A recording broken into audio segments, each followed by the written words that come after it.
नमस्कार साथीहरु, स्वागत छ तपाईहरुलाई आजको न्यू भिडियोमा। साथीहरु, आजको भिडियोमा म तपाईहरुलाई mypay अकाउन्ट बनाउने तरिका सिकाउन गइरहेको छु। तपाईहरु पनि mypay अकाउन्ट बनाएर विभिन्न अनलाइन ट्रान्ज्याक्सनहरु गर्न सक्नुहुन्छ। जस्तै कि तपाईहरुले इसेवा, आइएमपे खल्टीबाट विभिन्न अनलाइन ट्रान्ज्याक्सनहरु गर्न सक्नुहुन्थ्यो र यसैगरी तपाईहरुले mypay अकाउन्टबाट पनि तपाईहरुले विभिन्न अनलाइन ट्रान्ज्याक्सनहरु गर्न सक्नुहुन्छ र यसैगरी तपाईहरुले mypay अकाउन्टमा रेफर एन्ड अर्न पनि गर्न सक्नुहुन्छ। तपाईहरुले कोड रेफर गरेर पनि तपाईहरुले mypay अकाउन्टमा अनलाइन अर्निङ गर्न सक्नुहुन्छ। आजको भिडियोमा म तपाईहरुलाई सम्पूर्ण कुराहरु सिकाउन गइरहेको छु। तपाईहरु पनि यी सम्पूर्ण कुराहरु जान्न चाहनुहुन्छ भने भिडियो सुरुदेखि अन्तिमसम्म हेरेर साथ दिनुहोला र साथीहरु भिडियो सुरु गर्नुभन्दा पहिले भिडियोलाई लाइक गरिदिनुहोला। ढिला नगरिकन लागौं साथीहरु आजको विषयवस्तुतर्फ। साथीहरु, तपाईहरुले आफ्नो डिभाइसमा mypay एप्लिकेसन इन्स्टल गर्नको लागि तपाईहरुले गुगल प्ले स्टोरलाई ओपन गर्नुहोला र तपाईहरुले गुगल प्ले स्टोरलाई ओपन गरिसकेपछि तपाईहरुले mypay लेखेर सर्च गर्नुहोला। mypay लेखेर सर्च गरिसकेपछि तपाईहरुले यस्तो खालको इन्टरफेस देख्न सक्नुहुन्छ र तपाईहरु यहाँ mypay एप्लिकेसनलाई इन्स्टल गर्नुपर्ने हुन्छ साथीहरु। र मैले इन्स्टल गरिसकेको छु र ओपन देखाएको छ। तपाईहरुले पनि mypay एप्लिकेसनलाई तपाईहरुले इन्स्टल गरिसकेपछि ओपन देखाउँछ साथीहरु र तपाईहरुले ओपनमा क्लिक गर्न सक्नुहुन्छ। यसरी ओपनमा क्लिक गरिसकेपछि तपाईहरुले यस्तो खालको इन्टरफेस देख्न सक्नुहुन्छ र तलपट्टि तपाईहरुले लेट स्टारको अप्सन देख्न सक्नुहुन्छ। तपाईहरुले यो स्टारको अप्सनमा एक पटक क्लिक गर्नुहोला। यसमा क्लिक गरिसकेपछि तपाईहरुले यस्तो खालको इन्टरफेस देख्न सक्नुहुन्छ र तपाईहरुले तलपट्टि यहाँ गेट स्टार्टको अप्सन देख्न सक्नुहुन्छ। तपाईहरुले यो गेट स्टार्टको अप्सनमा एक पटक क्लिक गर्नुहोला। साथीहरु, तपाईहरुले गेट स्टार्टको अप्सनमा क्लिक गरिसकेपछि तपाईहरुले यहाँ मोबाइल नम्बर राख्ने अप्सन देख्न सक्नुहुन्छ। तपाईहरुले यसमा आफूले प्रयोग गरिरहेको मोबाइल नम्बर राख्न सक्नुहुन्छ। जस्तै कि म मोबाइल नम्बर राख्न गइरहेको छु। साथीहरु, तपाईहरुले नि यसरी मोबाइल नम्बर राखिसकेपछि तपाईहरुले तलपट्टि यो नेक्स्टको अप्सन देख्न सक्नुहुन्छ। तपाईहरुले यो नेक्स्टको अप्सनमा एक पटक क्लिक गर्नुहोला।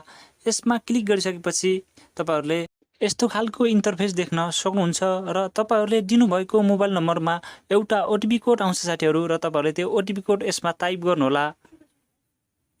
यसमा ओटीपी कोड टाइप गरिसकेपछि तपाईहरुले यहाँ नेक्स्टको अप्सन देख्न सक्नुहुन्छ। तपाईहरुले यो नेक्स्टको अप्सनमा एक पटक क्लिक गर्नुहोला साथीहरु। नेक्स्टको अप्सनमा क्लिक गरिसकेपछि तपाईहरुले अलाउको अप्सन माग्छ साथीहरु। तपाईहरुले अलाउको अप्सनमा क्लिक गर्नुहोला। यसमा क्लिक गरिसकेपछि तपाईहरुले फेरि यो नेक्स्टको अप्सनमा क्लिक गर्नुहोला।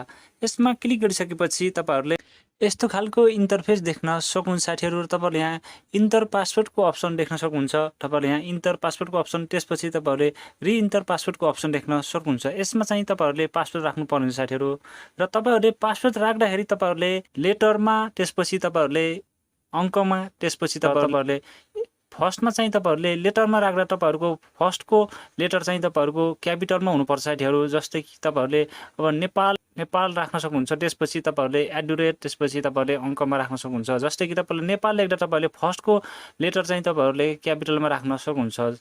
त्यसरी तपाईहरुले पासवर्ड क्रिएट गर्नुहोला साथीहरु। म पासवर्ड राख्न गइरहेको छु। साथीहरु, तपाईहरुले तल र माथि सेम पासवर्ड क्रिएट गरिसकेपछि तपाईहरुले यहाँ इन्टरको अप्सन देख्न सक्नुहुन्छ साथीहरु। तपाईहरुले यो इन्टरको अप्सनमा एक पटक क्लिक गर्नुहोला। यसमा क्लिक गरिसकेपछि तपाईहरुले यस्तो खालको इन्टरफेस देख्न सक्नुहुन्छ साथीहरु र तपाईहरुले फर्स्टमा फर्स्ट नेम, त्यसपछि तपाईहरुले लास्ट नेमको अप्सन देख्न सक्नुहुन्छ। यसमा तपाईहरुले आफ्नो नाम टाइप गर्नुहोला र सेकेन्डमा तपाईहरुले आफ्नो लास्ट नेम टाइप गर्नुहोला। साथीहरु, यसरी आफ्नो नेम टाइप गरिसकेपछि तपाईहरुले यहाँ इमेलको अप्सन देख्न सक्नुहुन्छ। यो अप्सनलमा छ साथीहरु। तपाईहरुले यसमा इमेल एड्रेस राख्दा पनि हुन्छ, नराख्दा पनि हुन्छ। यसैगरी तपाईहरुले यहाँ देख्न सक्नुहुन्छ अर्को मोबाइल नम्बरको अप्सन देख्न सक्नुहुन्छ। नेपाली नम्बरको अप्सन देख्न सक्नुहुन्छ। यसमा चाहिँ तपाईहरुले नम्बर राख्दा पनि हुन्छ, नराख्दा पनि हुन्छ। यसमा पनि अप्सनल छ साथीहरु र यसैगरी तपाईहरुले यहाँ रेफरल कोडको अप्सन देख्न सक्नुहुन्छ। तपाईहरुले स्क्रिनमा देखाएको रेफरल कोड यसमा टाइप गर्नुहोला साथीहरु। यसमा क्लिक गरिसकेपछि तपाईहरुले यस्तो खालको इन्टरफेस देख्न सक्नुहुन्छ र तपाईहरुले यहाँ विभिन्न अप्सनहरु देख्न सक्नुहुन्छ साथीहरु र तपाईहरुले फर्स्टमा ब्यालेन्सको अप्सन, त्यसपछि तपाईहरुले यहाँ लोड फन्डको अप्सन, सेन्ड मनीको अप्सन, बैंक ट्रान्सफरको अप्सन र भोटिङको अप्सन देख्न सक्नुहुन्छ र यहाँबाट तपाईहरुले विभिन्न अनलाइन ट्रान्ज्याक्सनहरु गर्न सक्नुहुन्छ र तपाईहरुले यहाँ विभिन्न फिचरहरु देख्न सक्नुहुन्छ साथीहरु र यसैगरी तपाईहरुले रेफर एन्ड अर्न गर्नको लागि तपाईहरुले यहाँ देख्न सक्नुहुन्छ रेफर एन्ड अर्नको अप्सनमा एक पटक क्लिक गर्नुहोला। यसमा क्लिक गरिसकेपछि तपाईहरुले यस्तो खालको इन्टरफेस देख्न सक्नुहुन्छ।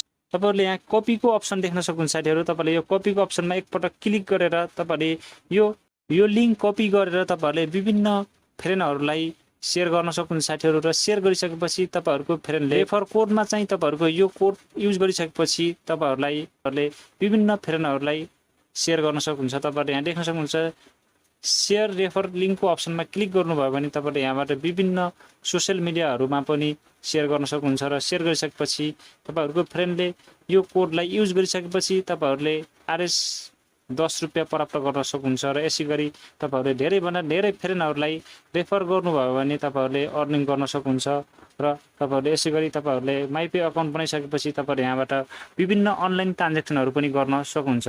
साथीहरु तपाईहरुले बुझिसक्नुभयो होला माइपे अकाउन्ट कसरी बनाउन सकिन्छ भन्ने कुरा र माइपे अकाउन्ट बनाइसकेपछि हामीले माइपे अकाउन्टमा कसरी रेफर एन्ड अर्न गर्न सकिन्छ भन्ने कुरा पनि मैले तपाईहरुलाई बताइसकेको छु साथीहरु।